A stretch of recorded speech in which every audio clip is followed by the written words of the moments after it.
Hello दोस्तों, welcome to our channel Tanishq academy में आपका स्वागत है। तो भाइयों, जैसा कि हम आपके लिए नई नई वीडियो, नई नोटिफिकेशन, नई वैकेंसी लेके आते रहते हैं, तो मैं आज आपके लिए एक नई वैकेंसी, एक नई नोटिफिकेशन लेके आऊँ। तो ये नोटिफिकेशन क्या रहने वाला है, किस डिपार्टमेंट की ये वैकेंसी है, तो इसका जो भी पूरा प्रोसेस है, मैं आपको पूरा प्रोसेस आपको इसी वीडियो में बताऊँगा। तो आप हमारे साथ बने रहें इसी वीडियो में। तो सबसे पहले मैं बात कर लेता हूँ इस वैकेंसी के बारे में।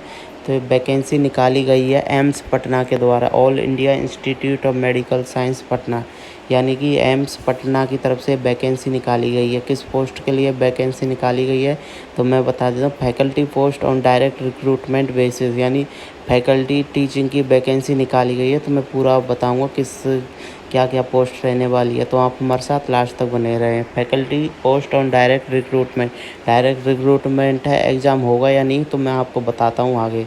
तो इसके बाद मैं बात कर लेता हूँ आगे। इम्पोर्टेंट डेट की बात करूँ तो इसके जो ऑनलाइन फॉर्म है 11 सितंबर से चालू हो चुके हैं, ठीक है। लास्ट डेट 15 दिन का टाइम है, 15/11 से मतलब 25 या 26 सितंबर लास्ट डेट मान लो, ठीक है। 25 या 26 सितंबर से पहले आप इसके फॉर्म भर सकते हो। कहाँ से भर सकते हो, ऑफिशियल वेबसाइट दे रखी है www.amspatna.education.in, यहाँ पे से आप डायरेक्ट फॉर्म भर सकते हो। इसके बाद मैं बात कर लेता हूँ आगे।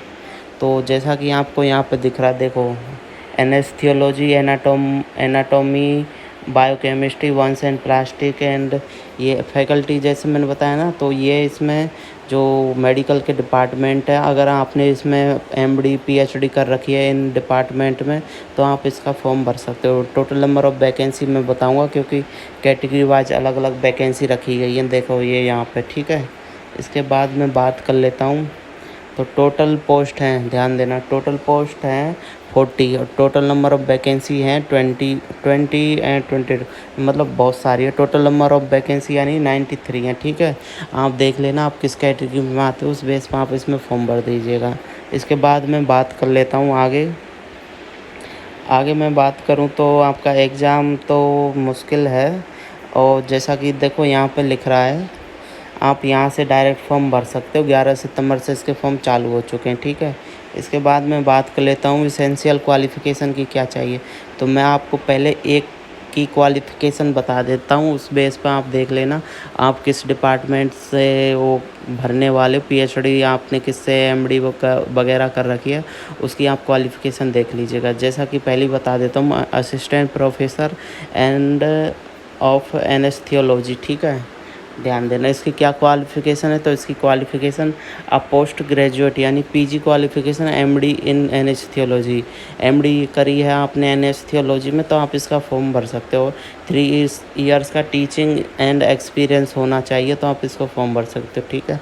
अब आपको क्वालिफ़िकेशन समझ में आ गई। अब ऐसे ही इन पूरी वैकेंसीज़ का ये जो क्वालिफ़िकेशन है, अब आप देख लीजिएगा आपने किस में एमडी कर रखी है, किस डिपार्टमेंट में, उस बेस पर आप इसमें फॉर्म भर दीजिएगा, है ना। अब मैं आगे बात कर लेता हूँ। तो जैसा कि देखो, एसेंशियल क्वालिफिकेशन है experience for the post of professor, additional professor and associate professor, यानी कि एसेंशियल क्वालिफिकेशन यानी कि essential qualification post of professor, additional professor and associate professor will remain same रहेगी, ठीक है, क्वालिफिकेशन।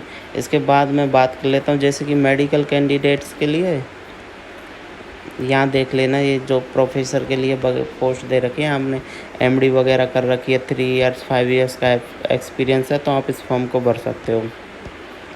इसके बाद मैं बात कर लेता हूँ जनरल कंडीशंस की बात करूँ तो all post carry usual allowance, ठीक है। तो आपको फॉर्म यहाँ से भरना है, ये मैंने 3-4 बार बता दिया अब आपको। इसके बाद मैं बात कर लेता हूँ, एक्सपीरियंस सर्टिफिकेट होना चाहिए आपके पास। 1 मिनट में देख लेता हूँ पर एक साथ। अब मैं इसकी आपको सैलरी बताऊँ, आपकी सैलरी क्या रहेगी। तो आपकी सैलरी जो एडिशनल प्रोफेसर है एंड प्रोफेसर है उसकी रहेगी 1,68,000। तो यानी कि बहुत अच्छी खासी वैकेंसी। आप देख लीजिए आप किस पोस्ट के लिए भरने वाले हो, उसकी सैलरी देख लेना। और मैं बताऊं तो बहुत अच्छी वैकेंसी है। एज लिमिट की बात करूं तो अगर आप 50 साल तक हो या 58-60 के हो तो आप इस फॉर्म को भर सकते हो, ठीक है। इसके बाद मैं एप्लीकेशन फ़ीस की बात करूँ तो एप्लीकेशन फ़ीस जो जनरल एंड ओबीसी कैंडिडेट है उनकी 2000, ईडब्ल्यूएस की 1200 एंड 1200 एंड एससी एसटी की 1200 1200। ठीक है, आप देख लेना आप किस कैटेगरी में आते हो, उस बेस पर आप इसमें फॉर्म भर दीजिएगा। इसके बाद मैं बात कर लेता हूँ और 1 मिनट। तो जैसा कि मैंने इस पोस्ट के बारे में बताया आपको, एम्स पटना के द्वारा वैकेंसी निकाली गई है faculty post and direct recruitment, यानी कि आपका एग्ज़ाम नहीं होगा, डायरेक्ट रिक्रूटमेंट है एम्स पटना के द्वारा। बहुत अच्छा मौका, बहुत अच्छी आपको इसमें सैलरी मिलेगी। अगर आपने एमडी कर रखी है इन डिपार्टमेंट से तो आप ये फॉर्म ज़रूर भरना। और कुछ डाउट रहा हो तो हमें कमेंट ज़रूर करना, जिससे हम आपका कमेंट क्लियर कर सकें। और ऐसी वीडियो देखने के लिए हमारे चैनल तनिष्क अकेडमी को सब्सक्राइब कर लें। थैंक